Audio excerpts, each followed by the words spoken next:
أعوذ بالله أعوذ بالله من الشيطان الرجيم بسم الله الرحمن الرحيم الحمد لله رب العالمين والصلاة والسلام على سيدنا محمد وعلى آله وصحبه أجمعين والسلام عليكم ورحمة الله وبركاته. Frères et sœurs, assalamu alaikum wa rahmatullahi wa barakatuh. J'espère que vous allez tous et toutes bien. En ce début de soirée de ce jour de vendredi 22 septembre de l'année 2017, il est précisément 20h31. Bonsoir à toutes les personnes n'étant pas de confession musulmane qui écoutent cette présente vidéo.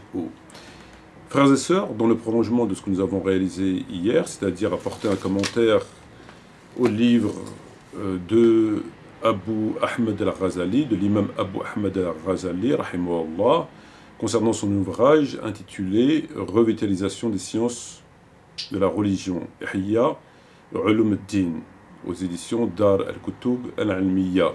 Nous avions donc évoqué la question d'uriner debout. Était-il licite, oui ou non, d'uriner debout, même si nous sommes plutôt focalisés sur ce que disait le sujet en lui-même que ce que avait dit Ghazali dans son ouvrage. On avait analysé la question d'uriner debout sur deux aspects, sur le sens du sujet lui-même, qu'en était-il, et sur ce qu'avait dit l'imam Ghazali. Alors on ne va pas revenir sur ce sujet. À présent, nous allons nous intéresser à ce qui est dit dans toujours le tome 1 et le tome 2.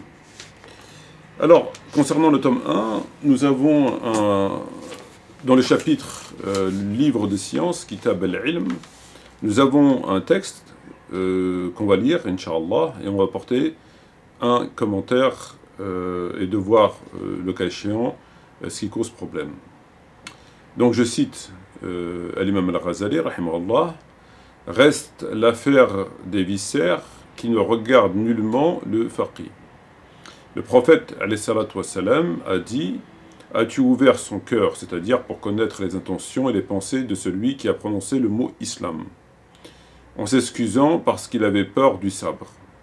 Mais le faqih juge la véracité de l'islam sous l'ombre de l'épée, bien qu'il connaisse que l'épée n'a pas dévisagé son intention, n'a pas dévoilé son ignorance et son incertitude. » Point.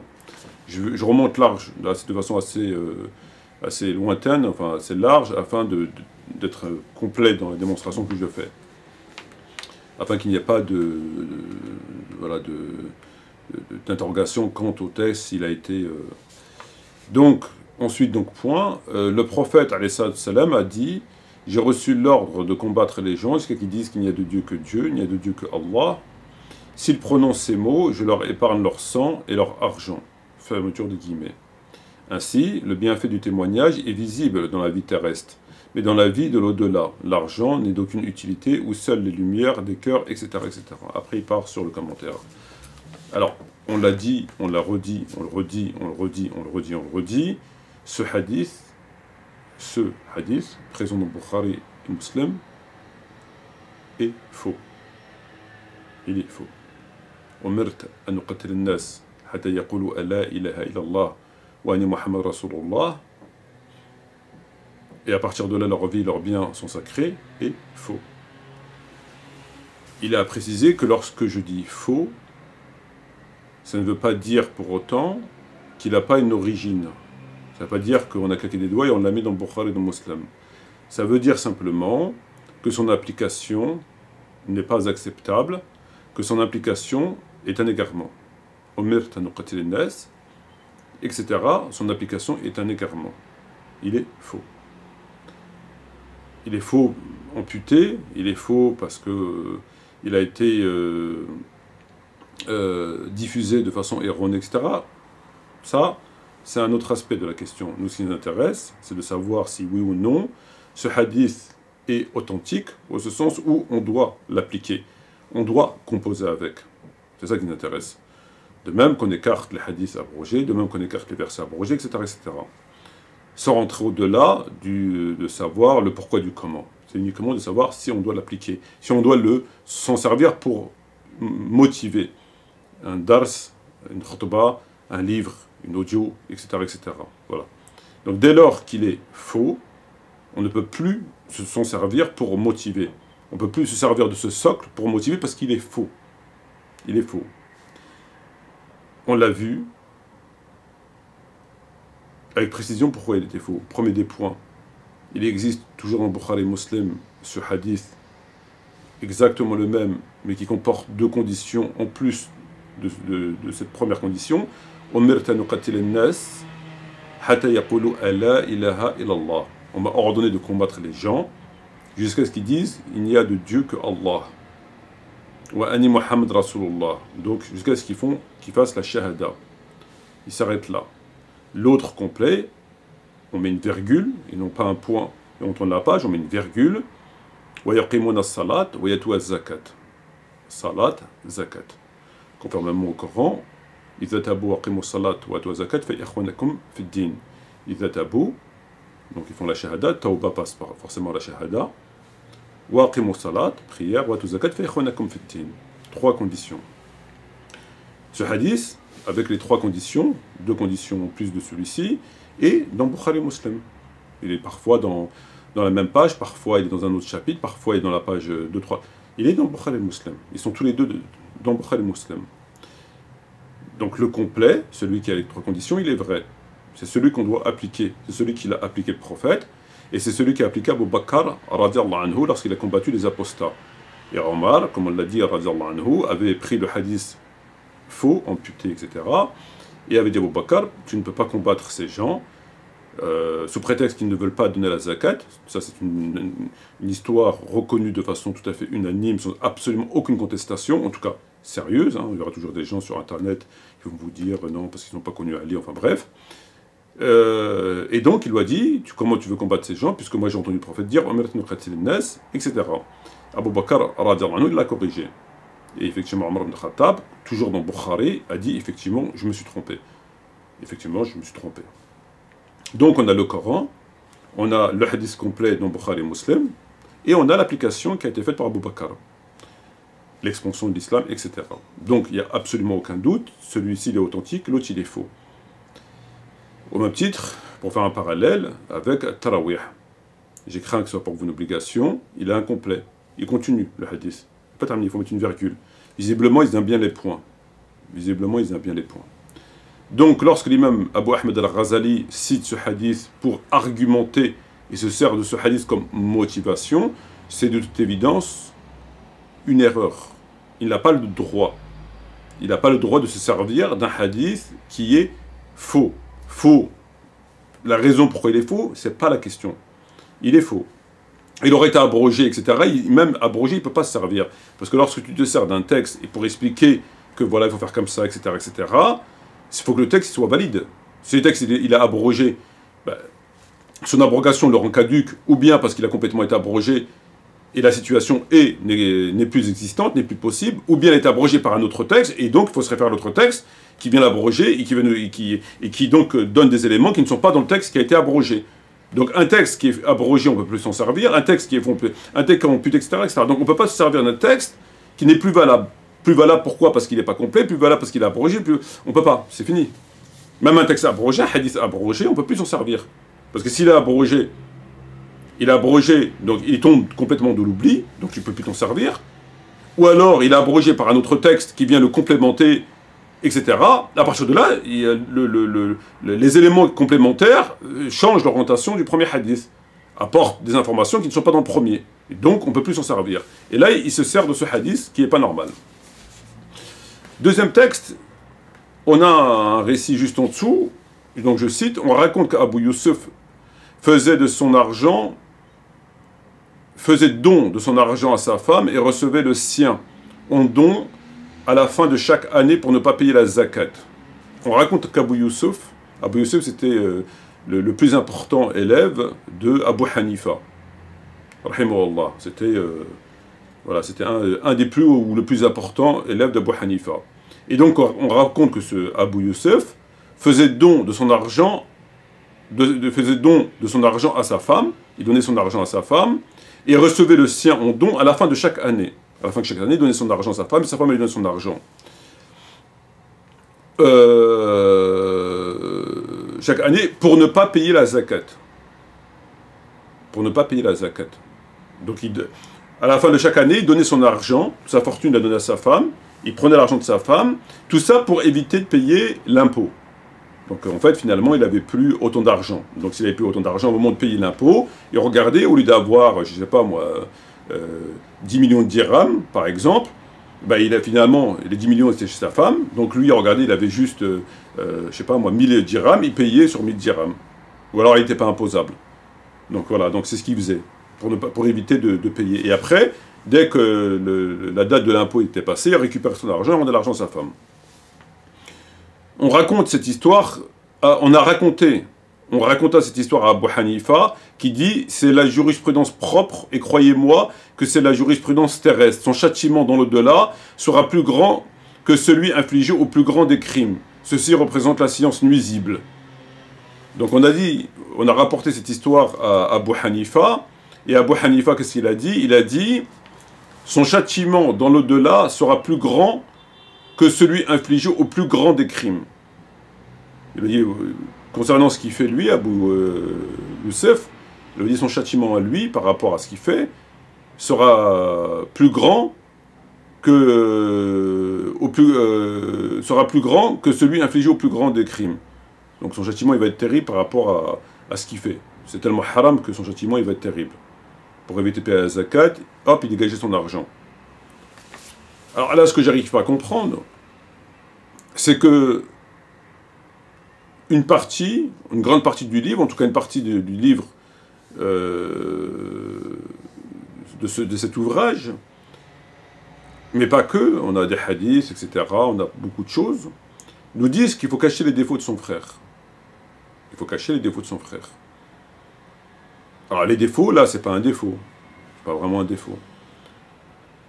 Quoi qu'il en soit, c'est une chose qui ne nous apporte rien en termes de science. On dénonce des choses que font nos frères lorsque les choses qu'ils font sont publiques et nuisent à l'islam et aux musulmans.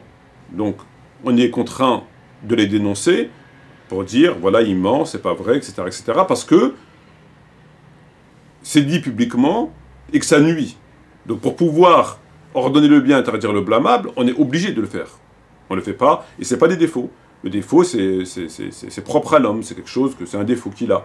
Et il n'y a aucun intérêt à le divulguer. Ça sert à personne. Le divulguer simplement pour lui nuire, finalement. Ça va servir à quoi pour la cause? À rien. Je veux dire, à partir du moment où ça ne sert pas ni l'islam ni les musulmans, pourquoi t'en parles? Ça ne nous intéresse pas, voilà. Il vaut mieux ne pas en parler. Et donc là, ce que je ne comprends pas, c'est qu'il n'en parle. Et donc, finalement, il nous montre ce Abu Youssouf, qui est comme une grande référence, hein, allez regarder sur Internet, et finalement, il nous dit que c'est un escroc. Ce moins qu'on puisse dire, c'est que c'est un escroc. Au point où son argent de la zakat, pour ne pas payer la zakat, hop, il dégageait son argent avant la fin de l'année. Il dégage son argent, il n'a plus d'argent. Une espèce d'abus de biens sociaux, une espèce de... C'est un escroc, quoi. Je veux dire, c'est quelqu'un qui fait ça, c'est un escroc. On ne peut pas appeler ça autrement. Il a de l'argent, hop, on sait qu'il va payer la zakat, tu dégages son argent, non, moi j'ai pas d'argent. Ah, combien tu déclares? Je déclare 300 euros. Combien tu as sur ton compte bancaire? J'ai 3000 euros. Bon, bah tu payes tant, 0,5%, parce que depuis 14 siècles, elle n'a jamais augmenté. Bon. Et finalement, non, il avait 3 millions d'euros. Et puis dès que c'est passé, hop, il dit à sa femme, rends-moi mon argent. Et il le remet sur son compte. Ça, c'est quoi? C'est du tapis, quoi. C'est du rocancourt, c'est du tapis, c'est du Madoff. Donc il nous le montre comme un véritable escroc. Et ça sert à quoi? Pourquoi divulguer ça? Ça nous sert à quoi, nous? Nous, on va avoir une bonne image des gens, surtout des ancêtres, des pieux prédécesseurs, même s'ils ne rentrent pas dans la génération des prédécesseurs, nous diront certains. En tout cas, c'est une référence. Donc ça sert à quoi? Et à côté de ça, il va vous dire, dans le même chapitre, il ne faut pas divulguer les défauts, etc., etc., etc. Moi, je ne vois pas l'intérêt de dire que c'était un escroc. Alors, si c'est pas vrai, c'est encore pire.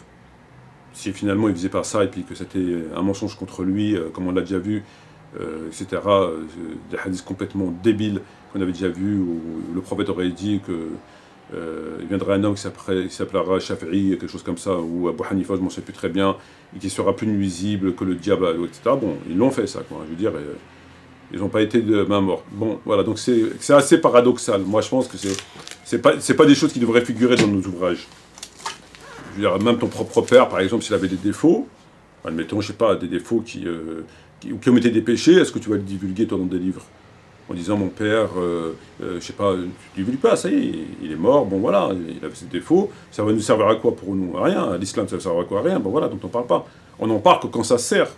Lorsqu'on fait, par exemple, on développe un sujet comme Tarawih, et qu'on est obligé de mettre, parce que si tu le fais pas, eux, ils vont évidemment te faire passer pour un illuminé, et que tu dises qu'Omar s'est jamais trompé, que toi tu te crois, tu te prends pour qui, ben tu ramènes des textes où il s'est trompé. Tu le fais pas de gaieté de cœur, mais tu le fais parce que tu es obligé de le faire.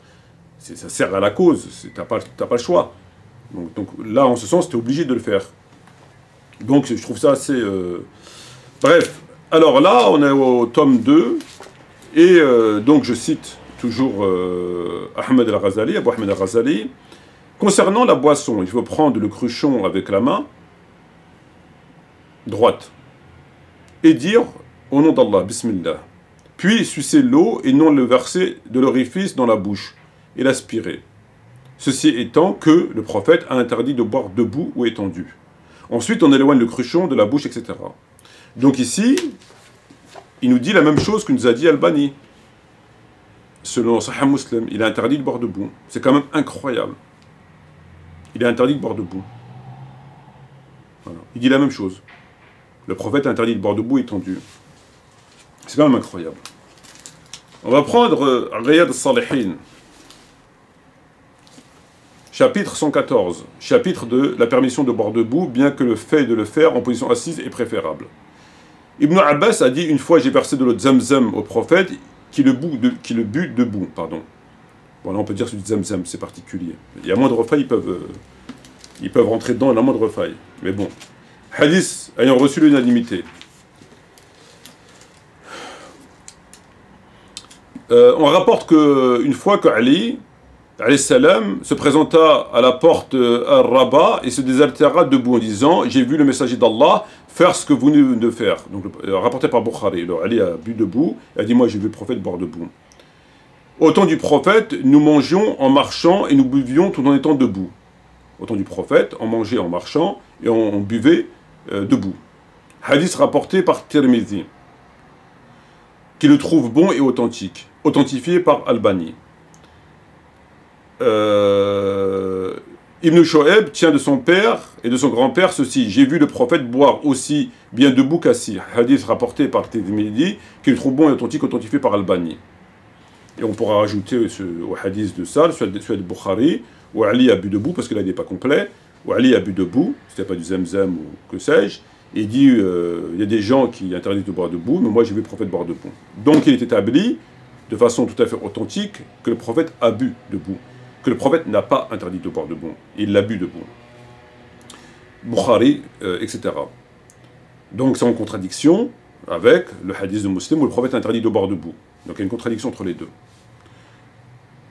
Alors là, on nous dit que Abu Ahmed al-Ghazali nous dit que c'est interdit de boire debout. Donc qu'est-ce qu'il fait de ces hadiths de Bukhari, jugés authentiques ou authentiques parce qu'ils sont rapportés par Bukhari, où le Ali a bu debout, etc. Qu'est-ce qu'il en fait? Il nous fait comme uriner debout. Et Uthaymin conclut, dans le commentaire, en substance, il est meilleur et préférable pour l'homme de boire en étant assis, il est préférable, même s'il est permis de le faire en étant debout. C'est ainsi que Ali a bu en étant debout en disant « j'ai vu le prophète faire ce que vous... » Voilà, donc il conclut, ici, Uthaymin, en disant « il est préférable de boire assis, mais on peut boire debout parce qu'Ali a bu debout, etc. » Donc lui-même, il dit que c'est pas interdit. Alors on a Bukhari et d'autres hadiths où il est très clair que le prophète a bu debout. Zamzam ou pas Zamzam, il a bu debout et Ali a corrigé les gens en disant, il y a des gens qui disent qu'il est interdit et lui il a bu debout, donc c'est établi. Quand c'est pas rapporté par Bukhari, c'est authentifié par Albani, Tirmidhi, etc., donc ils sont jugés authentiques. Mais on vient nous dire quand même, et notamment Uthaymin et d'autres savants, mais on vient nous dire ici, dans ce livre de Ghazali, qu'il est interdit de boire debout. On ne comprend pas. C'est quoi l'explication théologique? Il n'a pas tenu en compte Bukhari, il n'a pas tenu en compte Ali. C'est quoi l'explication théologique? Elle est où l'explication? Comme le fait d'uriner debout, pareil. Il a fait abstraction de ce qu'il y avait dans Bukhari, etc., etc. Avec tous les nœuds qui nous ont expliqué.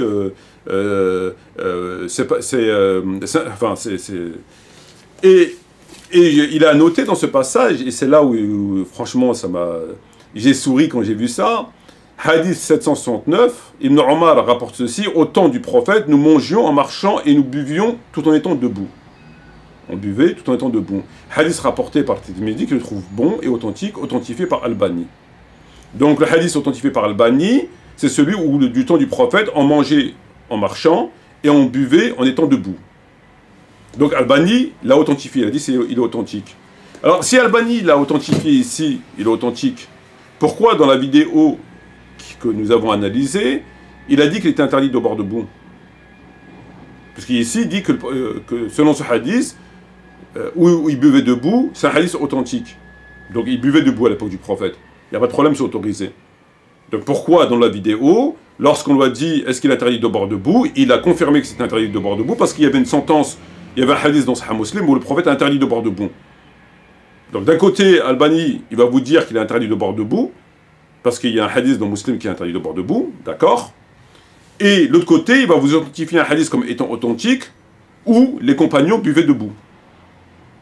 Vous comprenez quelque chose ou quoi ça? Tiens, non, on ne comprend plus.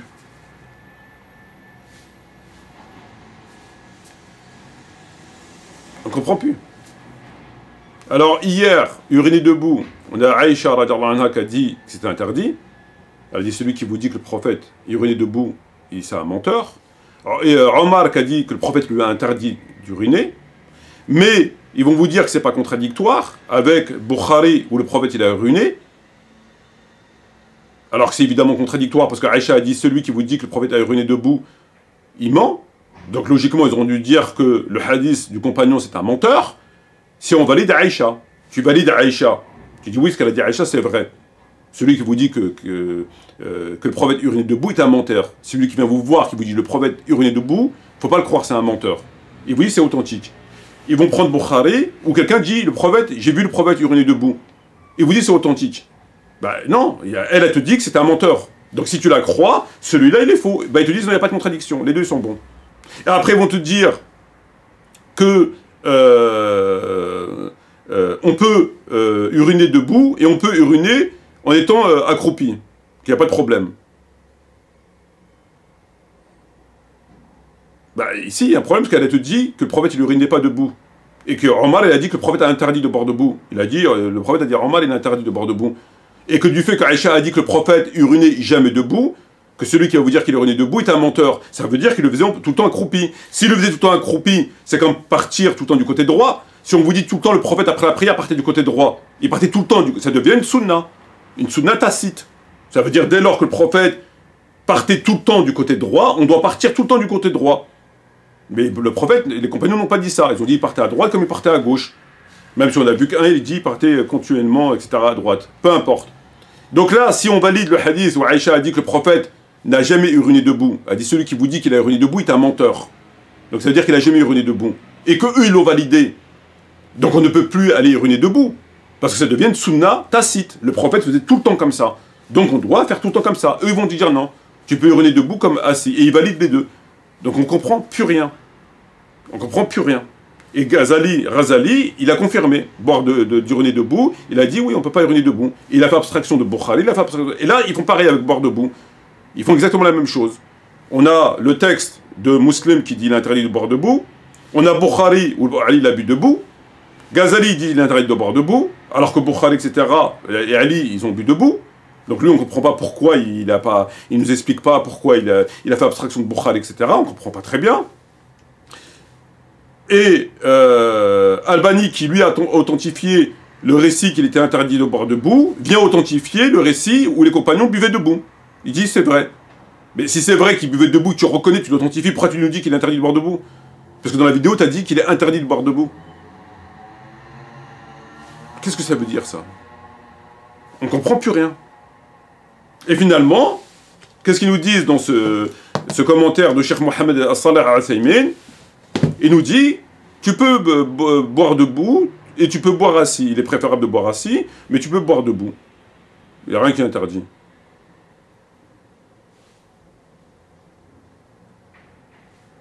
Mais celui de Sahih Muslim, il est authentique. C'est quand même incroyable. Et ils vont vous dire après que le hadith de Muslim, il est authentique. Ben, si le hadith de Muslim est authentique, il est interdit de boire debout, pourquoi tu nous dis qu'il est interdit, on peut boire debout? Parce que le prophète a interdit de boire debout. Et vous dites qu'il est authentique, mais on ne comprend plus rien.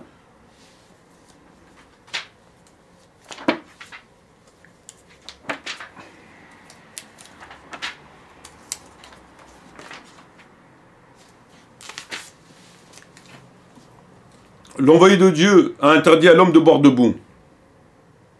Lorsque nous avons posé la question à Anas au sujet de celui qui mange dans cette position, sa réponse fut c'est pire. Dans l'autre hadith rapporté par Muslim, il a dit c'est interdit de boire debout. Le prophète a stigmatisé carrément le fait de boire debout. Le prophète a dit qu'aucun de vous ne boive debout. Quiconque le fera, ne serait-ce par oubli, qu'il le fasse, qu'il se fasse vomir. Rapporté par Muslim. Et l'autre, il vous dit c'est interdit. Si tu bois debout, il faut vomir. Et après, il va vous dire tu peux boire debout, et on ne comprend plus rien. C'est ce qu'on appelle des nœuds. On ne comprend plus rien. On ne comprend plus rien parce qu'il n'y a rien à comprendre. Ils s'embrouillent. Ils s'embrouillent. Ils s'embrouillent. Ils ne savent plus où ils en sont. Comme ils ne peuvent pas rejeter Muslim parce que la chaîne elle est authentique, ils s'embrouillent. C'est du char, Rabia. Et le plus grave, c'est Abu Ahmed al-Ghazali, qui est un savant. Comment peut-il valider le fait de boire debout? C'est interdit, comme il l'a validé. Il dit c'est interdit de boire debout. Et même pour le fait de boire de l'orifice d'une gourde, c'est faux. Et il dit c'est interdit de boire debout. Mais enfin, c'est quand même incroyable. Et Bukhari, il sert à quoi? Et Ali, il sert à quoi quand on dit des gens interdisent de boire debout? Alors c'est pas vrai. Et Uthaymin, ici, qui nous explique qu'on peut boire debout. C'est quoi ça? Qu'est-ce qu'ils en font des hadiths? Je comprends pas, moi, comment ils étudient. Ben, je sais pas, dis-nous pourquoi t'as pas pris Bukhari, dis-nous pourquoi t'as... Voilà, et après, ils acceptent Muslim, ils acceptent Bukhari. Le prophète interdit de boire debout, c'est sahih. Le prophète a dit qu'il faut vomir sur debout, c'est sahih. Et ça, etc. Mais tu peux boire debout, c'est pas interdit, mais c'est préférable. Mais oui, mais tu viens de me dire que c'est hadith authentique, il est interdit. Donc s'ils sont authentiques, pourquoi tu me dis que c'est interdit? Pourquoi tu me dis que je peux le faire? Tu viens de me dire que c'est authentique. Que le hadith où le prophète a dit qu'il faut pas boire debout, tu m'as dit c'est authentique. Et de l'autre côté, tu me dis que tu peux boire debout. Mais c'est un truc, on devient fou. Ils nous rendent fous. Ils nous rendent fous. C'est la même histoire que René Debout. Ils savent plus où ils en sont. Parce qu'ils sont tombés dans dans le délire des chaînes de transmission. Sahih, c'est authentique. Bon, ben, je l'accepte. Bukhari, c'est authentique, il dit le contraire. Ben, je suis obligé d'accepter. Comment je fais, moi, maintenant? Ben, tu te démerdes. Tu vas expliquer aux gens. Tu vas mettre une disquette aux gens. Les gens, comme ils sont pas très... regardant et très érudit, va leur raconter, démerde-toi, raconte-leur que finalement il n'y a pas de contradiction, etc.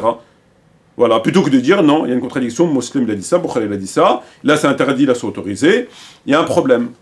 Non, il n'y a pas de problème, authentique, tu peux faire les deux, mais parce que, voilà, ils savent pas.